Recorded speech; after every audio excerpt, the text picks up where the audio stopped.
veio me fazer uma visita especial aqui, o ex-ministro Onyx Lorenzoni. Obrigado pela presença. Alegria de estar aqui contigo, Cláudio. Parabéns pelo trabalho, né? Crescendo sempre. O talento aflorando com segurança e tranquilidade. Recomeçando, fazendo... Formação precisa, análise muito qualificada, é isso. Legal. Obrigado pela tua presença aqui, até porque você está me privilegiando. O Onyx Lorenzoni está morando em Portugal, pouca gente sabe. Já tem 1 ano e meio, está estudando lá, está fazendo um ano sabático, é isso? Depois da eleição, né, em janeiro de 2023, eu concluí 28 anos de parlamento. Né? Foram 7 mandatos. Né? Então eu achei que eu precisava dar uma parada. Claro. Né? Falei com a minha mulher, ela topou. E poder, né, além de lamber as feridas, né, da eleição, claro, do governo, poder ter um olhar diferente, né? Então aí eu voltei para a academia. Legal. Estou concluindo. Eu até estava te contando fora do ar que Sim. Eu volto amanhã, porque eu volto amanhã, saio no final da tarde de São Paulo, chego de manhã em Lisboa, à noite eu estou na universidade para apresentar o meu trabalho de conclusão do curso de pós-graduação. Qual é o trabalho? Eu fiz uma coisa na minha área, né? Telemedicina veterinária, ou seja, consulta online para animais, isso não existe. Não, desenvolvemos todo o projeto. Pensei que você fosse fazer alguma coisa sobre a direita. Não, isso eu estou fazendo. A gente vai falar sobre isso. Aí Aliança pela Liberdade, aí é uma outra conversa. Mas no curso de gestão, gestão no senso lato, né? Uhum. Teve área de gestão pública, teve área de gestão privada. Eu tenho um grupo de colegas lá que são todos diretores, ou gerentes, ou supervisores de grandes empresas lá, portuguesa, e tenho uma empresa espanhola. E foi um período muito legal, sabe? Pô, você está com que idade? Eu estou com 68. 68? Voltou para o banco escolar, vamos dizer assim, né? Estudar. Olha só que bacana. Eu estava falando que é um privilégio porque você está aqui durante quantos dias? 5 dias? 8 dias? 5 dias. 5 dias você está me privilegiando aqui com essa conversa. Pelo respeito, eu te conheço há muitos anos, né? Aqui de Brasília. Sempre foi um jornalista mega correto. Né? Tu não bota vírgula e troca o sentido do que tu entrevista fala. Então, quando tu me convidou, eu me senti honrado de vir aqui e esse projeto que tu está desenvolvendo merece ser apoiado. E critico quando necessário, mas sempre buscando... Os dois lados. Sempre buscando construir. É evidente. Onyx, aproveitando, você esteve aqui no CEPAC. A gente ontem falou sobre isso. Eu ontem dediquei o programa sobre o CEPAC, os discursos, etc. Tal. Eu fiz uma leitura, não sei se eu estou certo ou estou errado, mas uma leitura de que essa edição do fórum foi uma edição que ela foi mais agregadora. Eu percebi que você tinha lá palestrantes de uma direita mais conservadora, uma direita mais liberal, uma direita... quer dizer, você deu mais vozes, mais espaço para multiplicar essas vozes. Tem muita gente que tem resistência, tanto de um lado como de outro. Quando você fala da direita, de unificar a direita, o pessoal fala impossível. Muita gente tem nojinho do bolsonarismo, muita gente tem nojinho do liberal. Fica essa briga de vaidades. E eu sempre digo o seguinte, olha, a gente vê isso muito nos influenciadores, né, nos youtubers, blogueiros, etc. Tal, o pessoal que está nas redes aí engajando o público. Mas quando a gente olha para a política, e eu te conheço aqui da política, eu sei que a política ela é mais pragmática. Você precisa ser mais pragmático ao lidar. Uma coisa é a discussão teórica da academia e outra coisa é você juntar força no campo de batalha político para conseguir fazer avançar suas ideias. Muitas vezes você tem que fazer algumas concessões de coisas que você acredita, tem que abrir o ouvido para o que o outro está falando para tentar construir algo maior. Estou deixando aqui em aberto para te ouvir. Eu concordo contigo que é o seguinte, a gente tem 2 campos, né, que a gente precisa entender. A gente tem o campo acadêmico, político, filosófico, né, o campo acadêmico e filosófico, e tem o campo político. No campo acadêmico e filosófico, tu pode radicalizar à vontade. Claro. Né? No campo político, se tu quer obter resultado, tu tem que buscar o melhor caminho possível para o conceito e o princípio que tu defende. E isso significa transigir, e transigir é algo que está muito mais próximo da sabedoria do que a radicalidade. E o que esse movimento vem construindo nos últimos anos, e aí a dor ensina a gemer, né? É nós aprendermos a transigir. Poder compreender o outro, poder dialogar com inclusive o contrário, né? E poder buscar caminhos. Eu dizia sempre, quando eu estava no governo do presidente Bolsonaro, que eu prestava atenção, por exemplo, nos nossos adversários da esquerda. Eu procurava ouvir, né? Sem raiva. Por quê? Porque em muitos momentos o teu adversário ele te chama atenção para pontos que tu não percebeu que tu está errado. E aí, se tu tem humildade para ouvir, tu tem condição de corrigir e melhorar o teu desempenho. E se fortalecer. Né? E se fortalecer. Então, eu concordo contigo, eu acho que muitas novas vozes se fizeram presentes no CEPAC.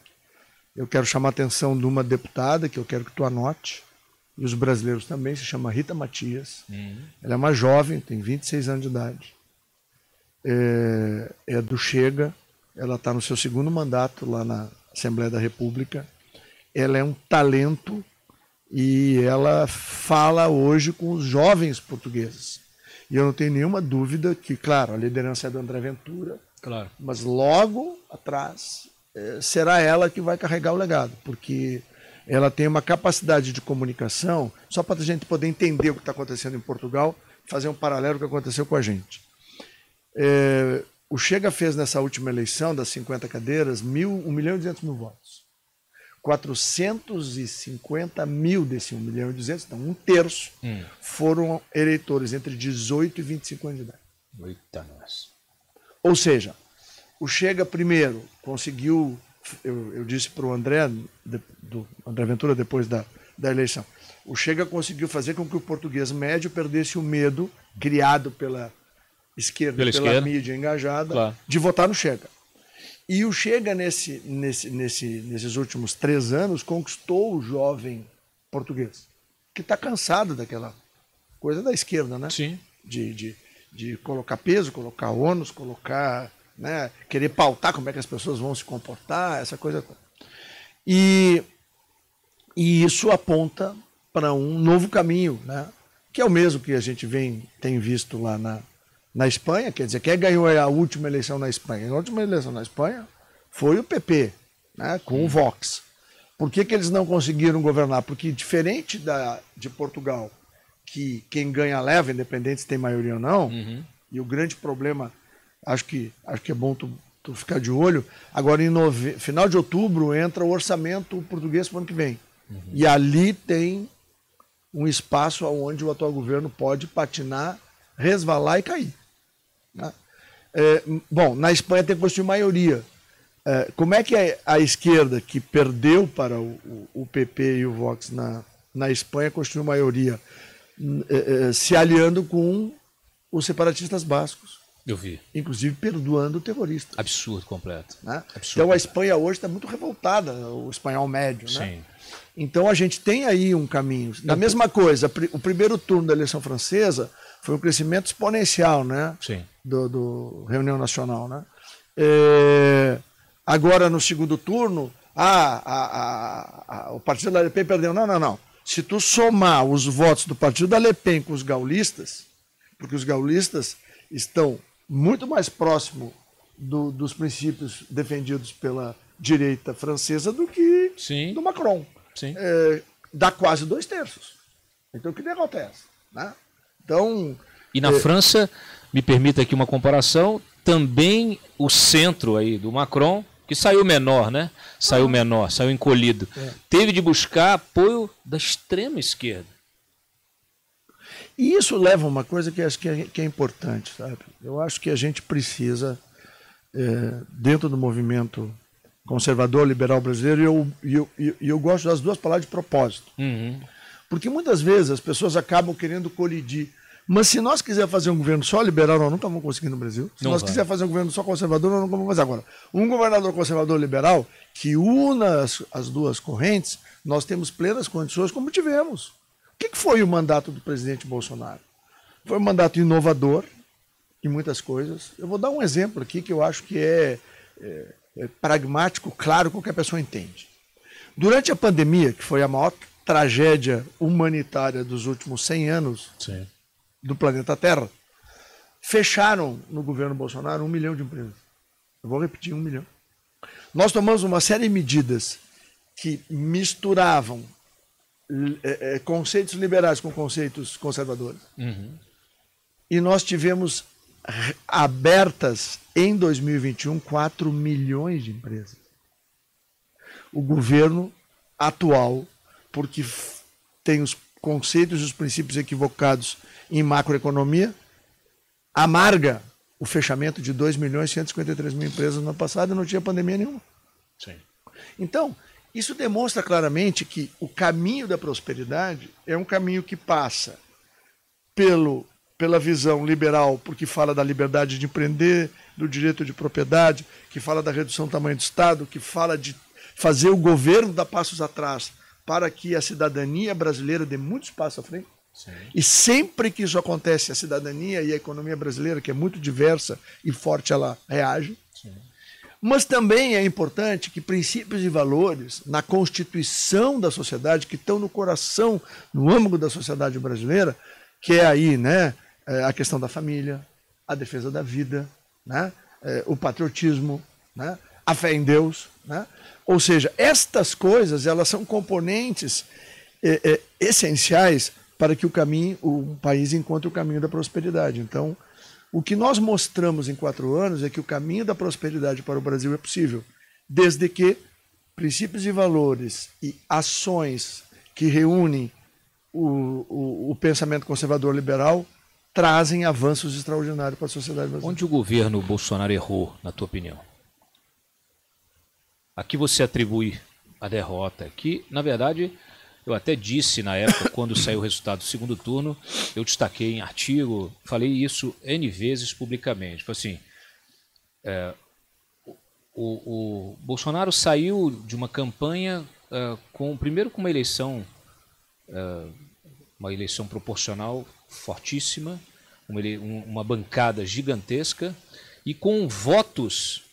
Ele bateu o recorde dele em 2018, em termos nominais, em termos de votos nominais. Então, estava longe de ser uma derrota.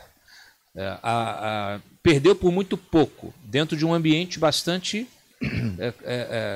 conflituoso. Né? A gente viu aí o judiciário tomando uma posição, a mídia tomando uma posição, setores econômicos também tomando uma posição. Hoje, muitos deles desembarcando do atual governo, arrependidos, absolutamente arrependidos. Mas, naturalmente, muitas das críticas, ou até esse movimento de muitos desses setores, ele se deu por vários motivos.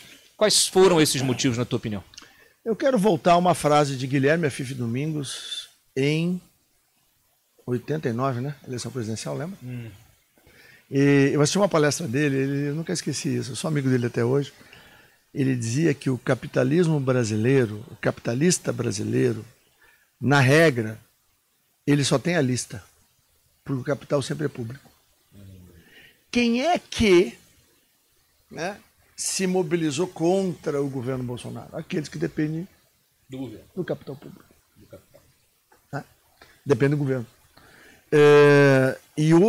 Mas se a gente for olhar o desempenho que esses setores tiveram durante o governo Bolsonaro, foi N vezes superior ao que tiveram no governo Dilma, no governo Lula I e no governo atual. Vou citar um empresário. Mas a visão é curta. Ometo. O Ometo, ele ele fez grandes negócios, obteve diversas grandes concessões, ferrovias, portos, etc. Então, assim, o governo Bolsonaro, para ele, foi um momento de muita vitória empresarial. De repente, ele vai e apoia o Lula. Agora está desembarcando do Lula, inclusive doou dinheiro para a campanha do Lula.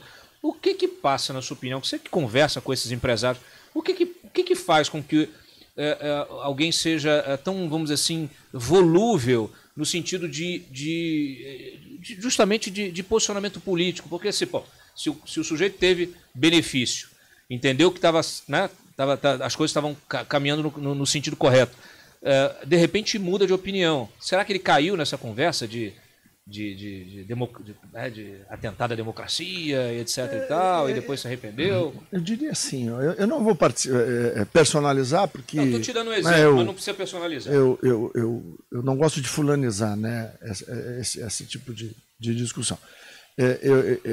Eu gosto de falar em teoria.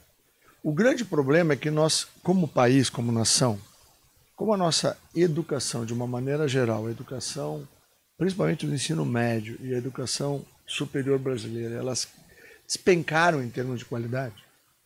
O que acontece?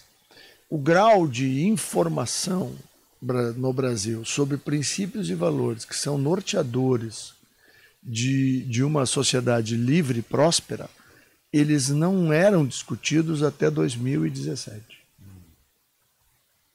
Ou seja, nós não podemos querer que líderes empresariais, vamos botar no plural, né, de vários setores, durante 20, 30 anos eles conheceram uma conversa que estava cingida ao campo da centro-esquerda e ao seu manual ideológico. Por quê? Fernando Henrique se elegeu 2 vezes com os votos da direita. Só que a direita nem sabia que era direita. Se sentia confortável com uma grande mentira.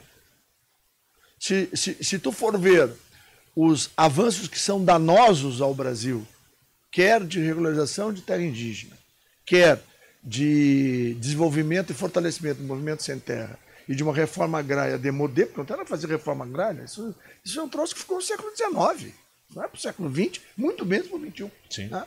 Então, o que acontece? Isso tudo foi lá no governo Fernando Henrique que começou. Né? As maiores áreas de terra que foram rateadas no Brasil foram lá. Então, a gente também precisa se dar conta que Fernando Henrique fez uma força danada para transferir o poder para o Lula. Ele se sentiu orgulhoso, Sim. como um homem de esquerda, criador do Foro de São Paulo. O que é que falava Foro de São Paulo? Quando eu cheguei em Brasília, e o meu primeiro discurso, em fevereiro de 2003, pode procurar lá na Câmara, foi o risco da mexicanização do Brasil. Eu dizia que o Brasil, com o PT no poder e pela construção que a esquerda brasileira tinha e com a vitória que ela havia obtida, ele corria o risco de ter a ditadura perfeita, como chamou Vargas Llosa, sobre o PRI mexicano.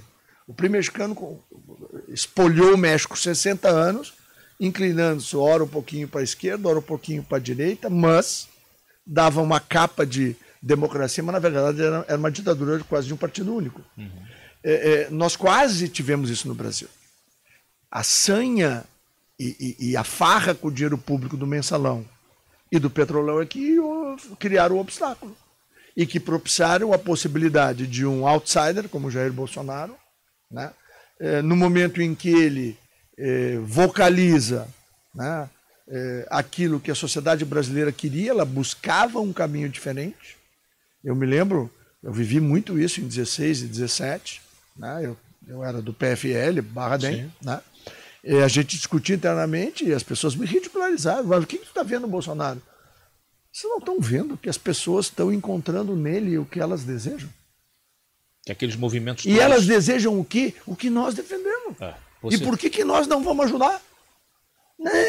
Não tem como, isso é um radical. Eu disse, não é. Não, isso não tem nenhuma chance. Eu me lembro quando eu entreguei, eu era secretário-geral do DEM, nacional, e eu fui entregar para o senador Agripino, eu gosto dele até hoje, e fui entregar minha demissão para ficar livre para poder apoiar o Bolsonaro. Aí eu disse, estou renunciando aqui e tal, secretaria-geral. Não, mas tu faz um ótimo trabalho, tu foi nosso líder, essa conversa. Aí eu disse, pois é, mas eu estou cansado. Aí ele disse, está cansado do quê? Eu disse, nosso partido vai apoiar um tucano de novo, eu não tenho nada contra tucano, mas eu não aguento mais. Eu quero algo diferente. Tá, mas quem é o diferente que tu quer apoiar? Eu disse, o Bolsonaro. Ele disse, olhou para mim, fechou a cara. Disse, tu tá louco, é?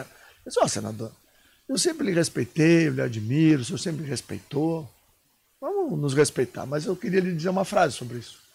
Charlie Chaplin disse um negócio muito legal, que é o seguinte, o tempo é o melhor autor, sempre escreve um fim perfeito para tudo. Vamos fazer assim, senador, daqui 1 ano e pouquinho, nós vamos descobrir se o senhor está certo ou se eu estou certo. Tá bem? Abracei ele, foi embora, meu amigo até hoje, não é brigar com ele, né? Mas era isso, eu estou contando essa história, porque era o sentimento predominante. O argumento que ele usou comigo é o seguinte: não, nós já temos uma pré-aliança em torno do Alckmin de 8 partidos e vamos chegar a 12. Tinha um latifúndio eleitoral, um programa eleitoral maravilhoso. Nos programas do Alckmin, em 2018, tinha solução para todos os problemas de todas as pessoas. Programa eleitoral é onde se encontra toda a solução. Entendeu? Mas não batia porque faltava credibilidade. O povo brasileiro estava esgotado daquela conversa. E aí o Bolsonaro, com o João 832, e com aquele jeito de verdadeiro, porque tem uma coisa que as pessoas percebem, se tu é verdadeiro ou não. E eu me lembro, tu vai lembrar disso, tu estava cobrindo a gente lá na Câmara, e eu organizei uma viagem para Taiwan, Coreia e Japão. Lembra disso? Claro. Fevereiro, março de 2018. Por quê? Eu queria que as pessoas já, claro, ficavam lá dizendo que o Bolsonaro era um brucutu, aquelas coisas, né? E eu disse para ele: tchê, vamos lá ver inovação e educação, eu quero ver o que eles vão dizer na volta. Porque tu vai lá para aprender, nós vamos lá para aprender. Coisas que, se a gente conseguir vencer, nós vamos aplicar. Bom, então vamos lá para o Japão, Coreia e Taiwan. E a passagem que eu até conto no livro que eu escrevi, o último que eu escrevi sobre ele, tem essa passagem. Em Seul, nós fomos numa sala de aula de uma escola de primeiro grau. E aí tinha um técnico do Ministério da Educação, lá, de Ciência e Tecnologia, lá nos explicando como é que eles estavam fazendo. E aquela coisa de Coreia, né? Do Sul, né? Então, a sala de aula, louça digital, toda a molecada lá com 8 anos de idade, a maioria, 7, 8 anos, com o seu laptopzinho e tal. É um troço, né? Impressionante. Aí ficou o Flávio, o Eduardo, o Carlos e eu, e ele ficou no meio da molecada. Rapaz, daqui a pouco nós olhamos, tinha uns 4 coreaninhos, ele sentado no chão da sala, as crianças em cima dele. Aí eu cutuquei o Duda e disse: olha o teu pai ali, ó. Ele disse: o que o pai está fazendo? Eu disse: ele vai ganhar a eleição. Aí ele olhou para mim e disse: por que tu acha que o papai vai ganhar a eleição? Porque eles se perceberam que é teu pai. Eles não sabiam que era Bolsonaro, não tinha a menor noção. Bolsonaro fala a palavra em coreano, não fala uma palavra em inglês. Ele simplesmente, aquela coisa que criança, e eu sou veterinário, posso dizer, né? E Sim. cachorro tem. Se o cara chegar na tua casa, o teu filho e o teu cachorro não gostou do cara, bota o pé para trás que ele tem confusão. Deixa eu te perguntar. Você citou o livro, inclusive recomendo o livro que o Onyx ele escreve sobre os bastidores da campanha, do governo e toda essa construção. Do baixo clero ao Planalto. Do baixo clero ao Planalto, exatamente. Tem lá, naturalmente, lá você conta, inclusive, como lá atrás, naquele momento, você tinha ali o Ronaldo Caiado, né, como um pré-candidato, e o Bolsonaro. E aí você inclusive narra ali o episódio em que eles conversaram, etc. Bom, passou o tempo, o Ronaldo abriu mão naturalmente de disputar, e agora a gente está vivendo um novo momento em que o nome do Ronaldo Caiado volta a ser, vamos dizer assim, um nome dentro desses players para 2026. Você enxerga essa possibilidade? Como é que você vê, considerando o cenário atual, considerando o Bolsonaro com os direitos políticos cassados, considerando o estado de coisas, né, das forças políticas? A gente tem falado muito do Tarcísio, mas o Tarcísio está aí em primeiro mandato no governo, tem que ver ali se o Kassab também libera ali, porque eles têm aquela relação bastante próxima. Pode ser estratégico, pode não ser, a gente não sabe ainda se o Lula vai ser um nome, mas você acha que o Ronaldo Caiado é um nome desta direita ou não? Sim, ele tem todos os atributos, né? Agora, quanto a isso, eu acho que primeiro nós, né? Então vamos lá, vamos ficar ali no nosso time, né? Os bolsonaristas, onde eu me incluo, nós temos a esperança de que ali na frente, eu acho que a gente tem que dedicar o ano que vem, né? E aqui eu queria aproveitar a Câmara e falar para o ministro Barroso, presidente Supremo, nós temos que caminhar para a pacificação do Brasil, não dá mais. Essa eleição vai para o 4º turno, chega. O país, primeiro, não precisa disso. Segundo, num país democrático, nós precisamos ter os dois lados. Que ganhe aquele que puder oferecer o melhor caminho para a sociedade. Né?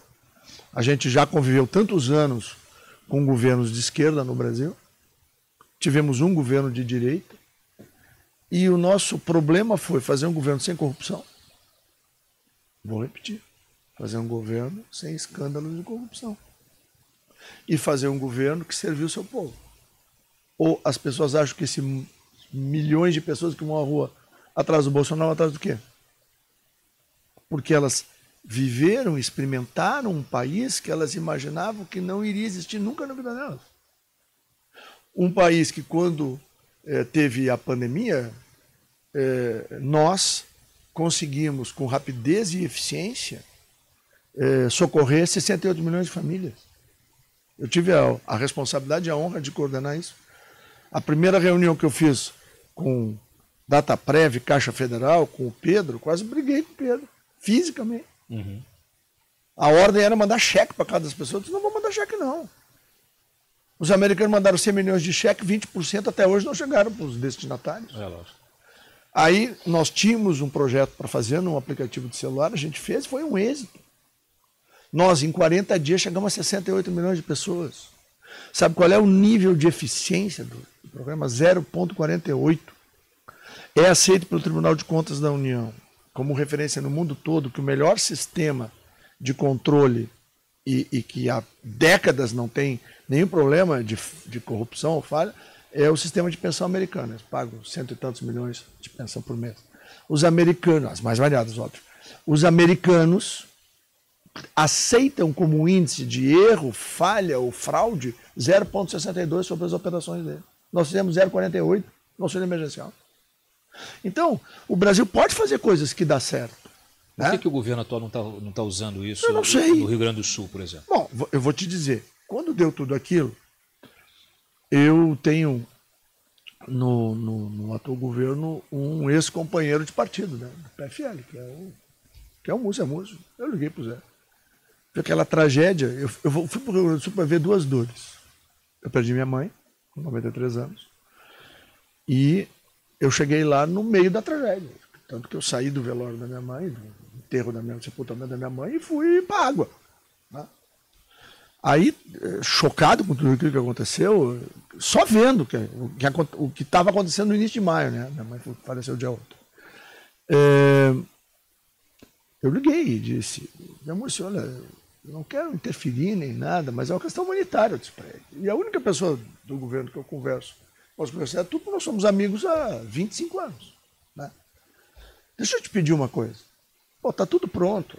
Quando nós tivemos o episódio de Brumadinho, foi uma grande lição para a gente, quando veio a pandemia, nós fizemos uma lei que dá condição a que o Poder Executivo, por decreto, num estado, numa região, numa cidade, ele possa, num desabamento, né, estabelece lá o auxílio emergencial, bota lá o bem nas empresas, tem um cardápio lá, de uma pessoa está pronto. E que deu certo. E que deu certo. E que o Banco Mundial elogiou, inclusive, durante a pandemia. Então, eu disse, pô, o povo do meu estado precisa disso. Eu disse assim, pelo amor de Deus, ajuda a gente.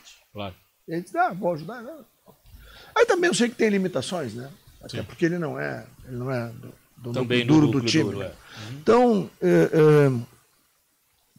eu te falo isso porque quando tem uma catástrofe desse jeito, eu acho que aí não tem esquerda e direita, entendeu? Aí tem vidas humanas, aí a gente tem que ter, eu acho que é a grandeza de deixar de lado a diferença, dar as mãos e, bom, como é que a gente resolve isso? Né? Não é porque alguém é da ponta esquerda, alguém da ponta direita, que não vai estender a mão para tirar alguém dentro d'água. Eu penso assim, pelo menos. Então, bom, mas... Só que esse governo... Ele é muito ruim de gestão. Esse governo, ele preferiu abrir um inquérito para investigar pessoas que estavam criticando o governo. Esse é o terceiro. E agora está entrando no quarto turno. A gente fica aqui se perguntando todo dia aonde isso vai parar. Porque parece um governo dedicado à vingança. Eu, inclusive, quando ainda estava no Antagonista Cruzel, eu fiz uma capa, isso logo no início do governo, com aquele personagem do V de Vingança, aquele filme, com a cara do Lula. Era o L de vingança, porque estava muito claro desde o início do governo que tipo de gestão seria, uma gestão dedicada à vingança. E, claro, o 8 de janeiro acabou servindo como uma grande justificativa para isso. Só que aí ele não está sozinho, ele está com o Supremo junto. Você está mandando a mensagem para o Barroso. Não, porque eu acho que o presidente do Supremo, apesar de ser um homem que tem uma inspiração de esquerda, ele é um homem de bom senso, ele é um homem inteligente. Que ainda é? Porque assim, eu conheço o Barroso. E o Barroso é o cara do Perdeu o Mané, o cara do vencemos o bolsonarismo. Mas agora eu acho que ele deve estar muito arrependido disso. Porque eu acredito que ele é um democrata. E eu tenho que acreditar nisso. Eu tenho que acreditar que as pessoas querem uma democracia. Que as pessoas não querem uma ditadura no Brasil. Apesar de ter tantos sinais ruins. Mas eu acho que vozes de equilíbrio e moderação precisam se erguer dos dois lados, entendeu? Para que a gente possa ter o país retomar o seu processo democrático, para a gente, em 26, poder ter uma eleição e não uma guerra. Essa é a minha opinião. Esta semeadura que vem sendo feita, ela pode gerar algo muito grave em 2026. Então está na hora de quem é responsável. Hoje eu não sou nada, eu sou cidadão. Sim. Né?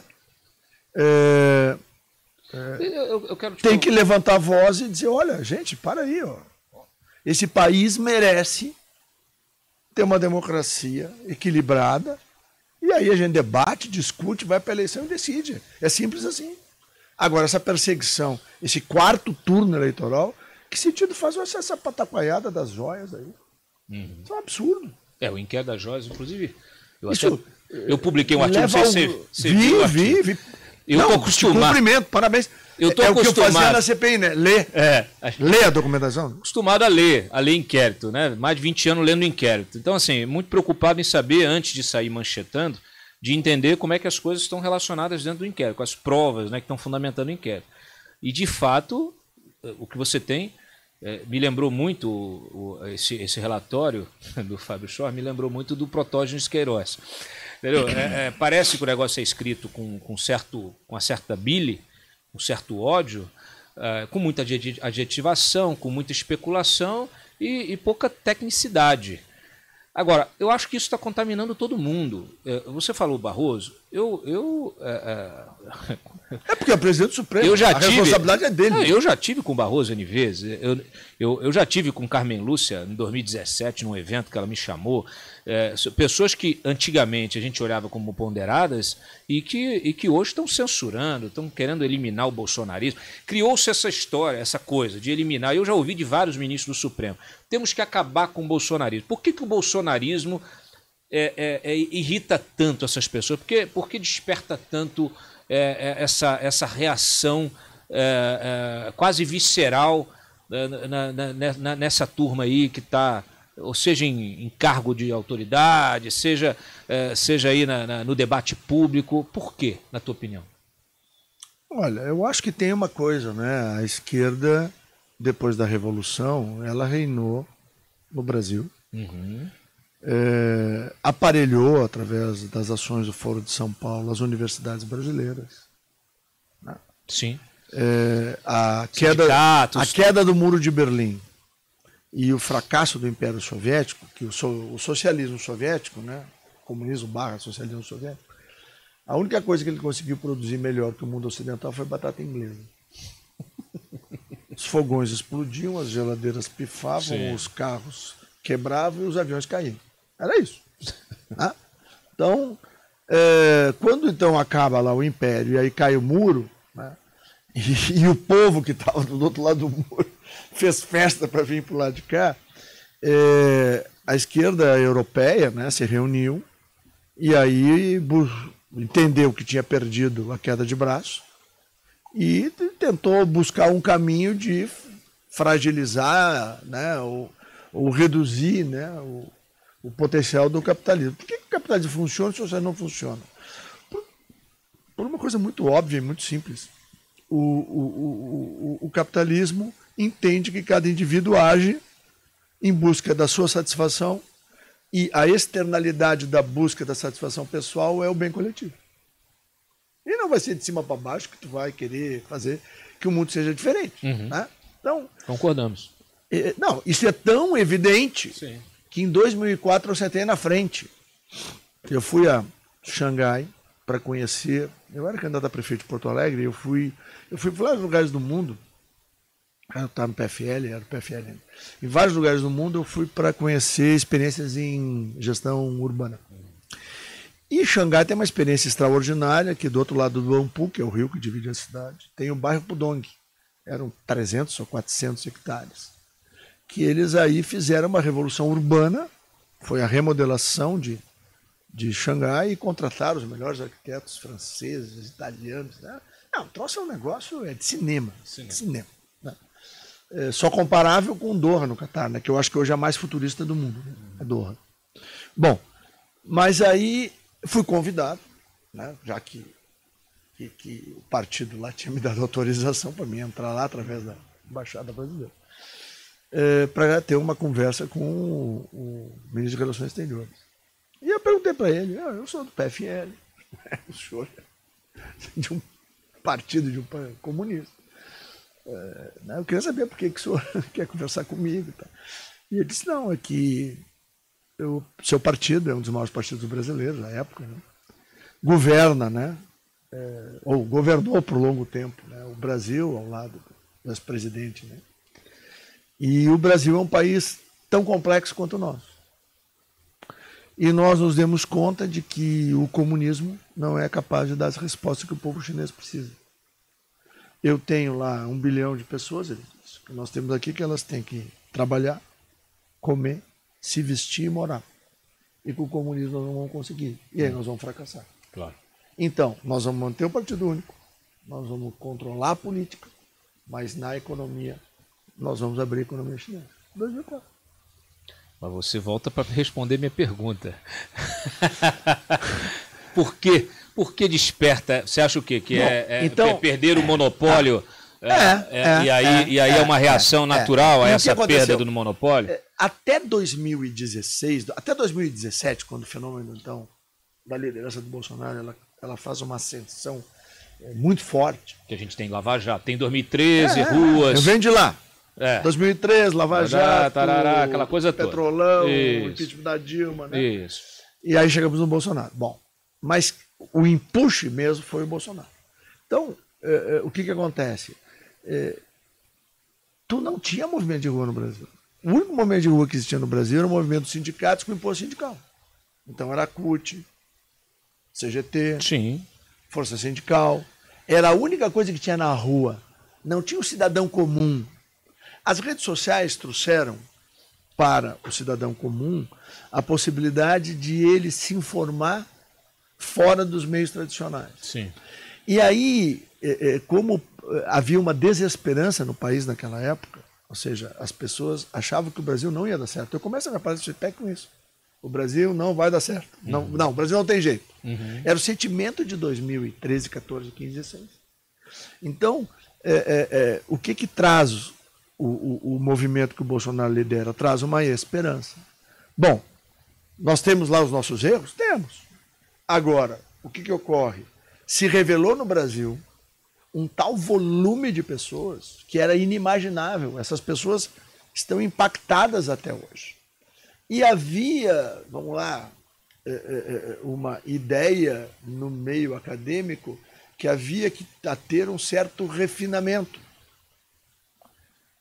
Ela é a liturgia do cargo, né? É quase que então, isso aí faz parte do poder. Então, a liturgia do poder. Você para entrar no clube de Brasília, você tem que respeitar essa liturgia, ter os seus códigos, etc. Aí o Bolsonaro vem e não está nem aí. Está de chinela havaiana, com a calça desarrumada no Palácio do Planalto. Camiseta de time de futebol, come pão com leite moça, né? Com a mão. Entendeu? Então, essa coisa meio que chocou uma parte, né, da elite. Mas, por outro lado, criou uma conexão inquebrantável, porque do que ele dizia e do que ele faz, ele é de verdade. Ele não é de mentira. Ele é aquilo. E o povo civil representado nele e entendeu que no Lula havia uma falsidade.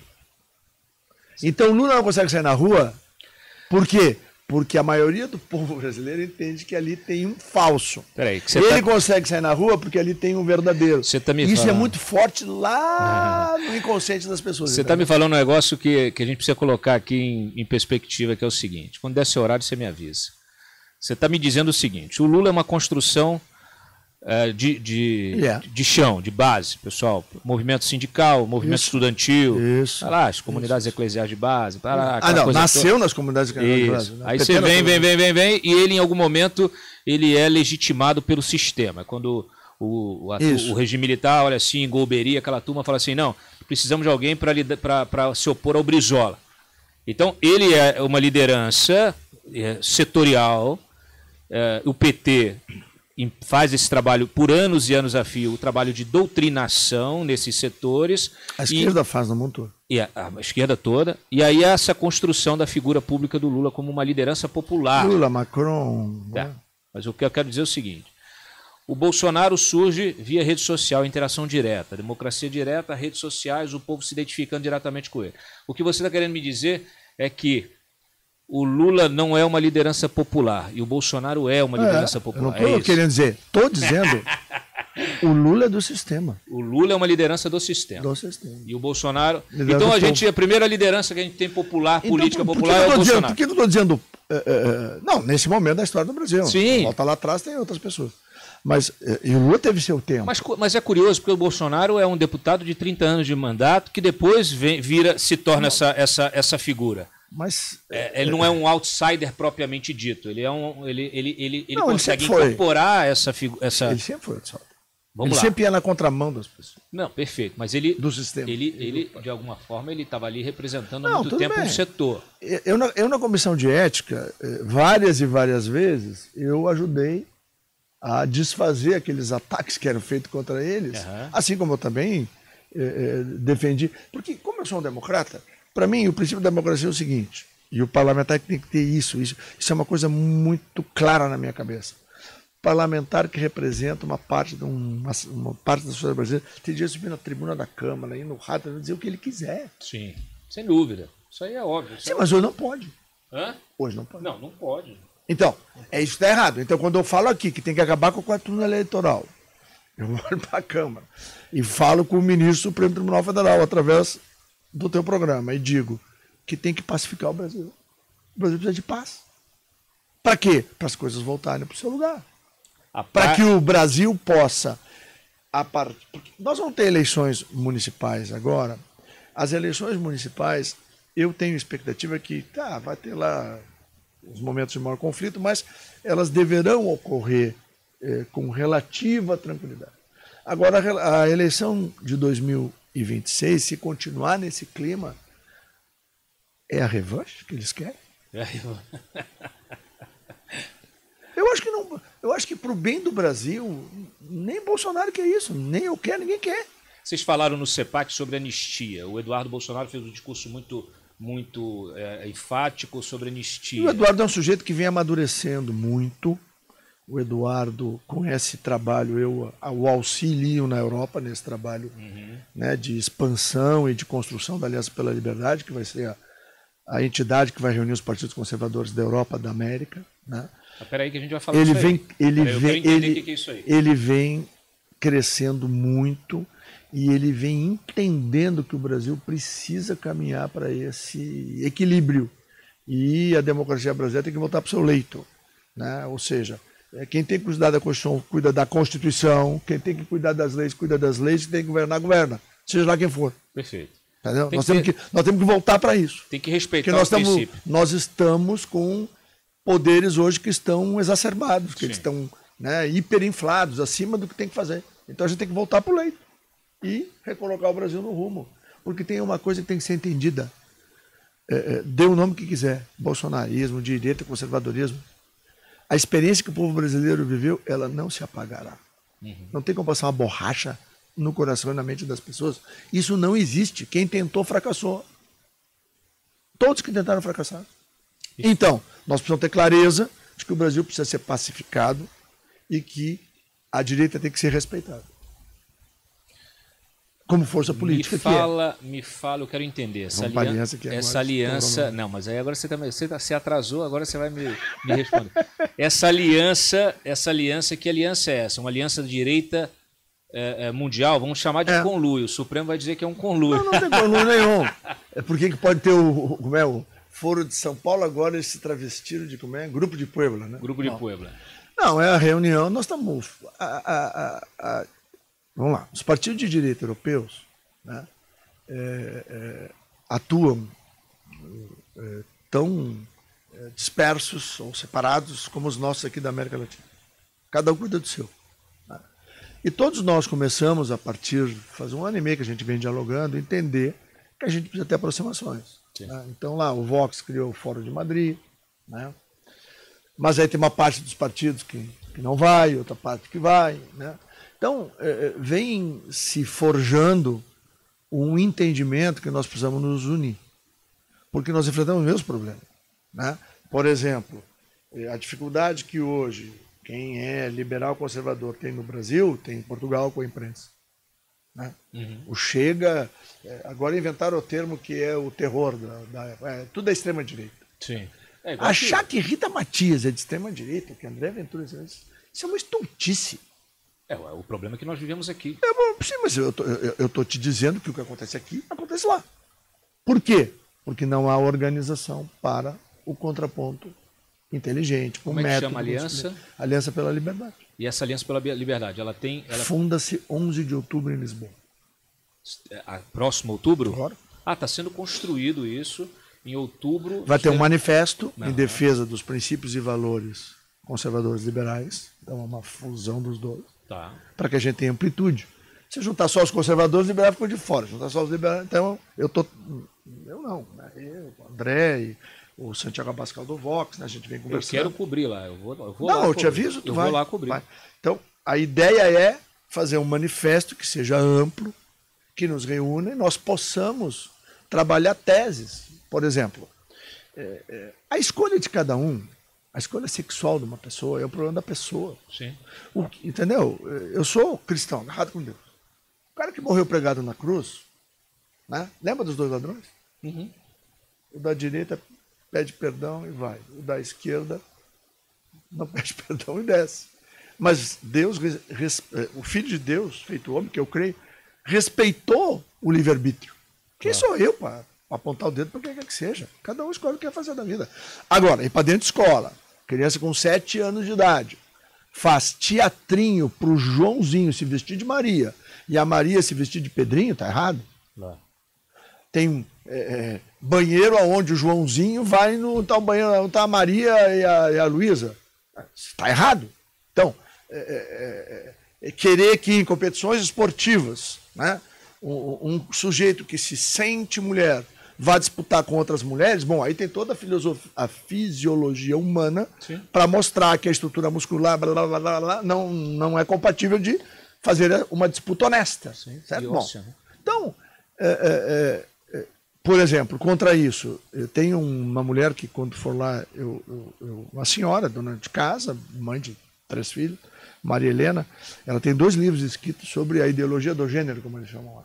São brilhantes. Ela conta histórias trágicas de crianças que foram manipuladas por esse tipo de coisa e acaba como?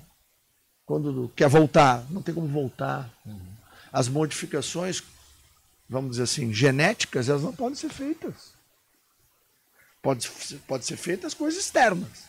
Aí pula do prédio, vai para baixo do comboio, toma veneno. É isso. Entendeu? Então, nós temos direito de fazer isso com as pessoas? Eu acho que não. Então, é uma coisa que a gente precisa lutar. E por que se escalou isso? Tem 2 motivações. O primeiro, destruir a família. Sim. Porque a família te dá pertencimento. Nacionalismo, patriotismo, sentido de pertencimento. Né?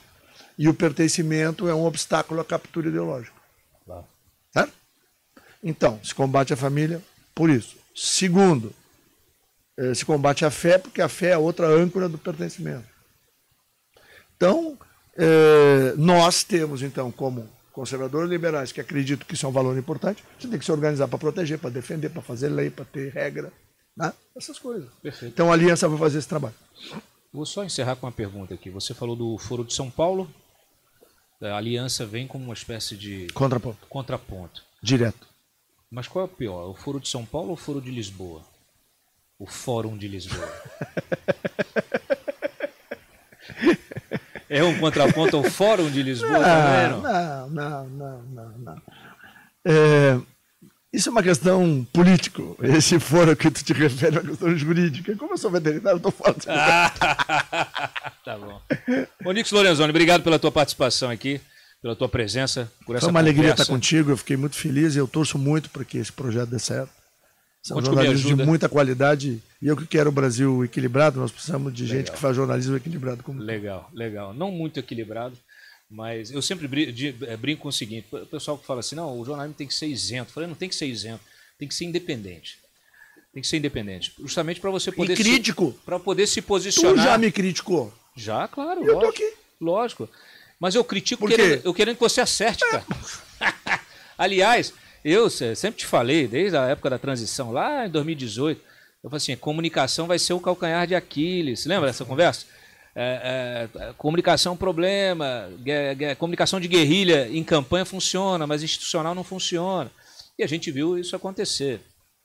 Então, assim, eu acho que esse entendimento, eu acho que ele é fundamental. A gente percebe claramente, quando uma liderança política se forma, se constitui, o seu grupo de poder se constitui, muitas vezes há uma blindagem dessa liderança com as pessoas que estão no entorno ali, assessores, etc., que acabam, vamos dizer assim, impedindo que essa liderança escute o que está acontecendo do lado de fora, escute o que está acontecendo nas ruas. Eu acho que o que está acontecendo hoje no Supremo, inclusive, é que os ministros eles se fecharam tanto, com medo, sabe, entraram nesse transe coletivo, e eles precisam abrir a janela e olhar o que está acontecendo, para o ar entrar, para oxigenar o ambiente, para olhar o que está acontecendo do outro lado da rua. Por isso que eu me valio do programa para falar o que eu falei. Está na hora de pacificar o Brasil. Obrigado, boa sorte, bom retorno. Obrigado. Espero que você tire 10 no seu TCC.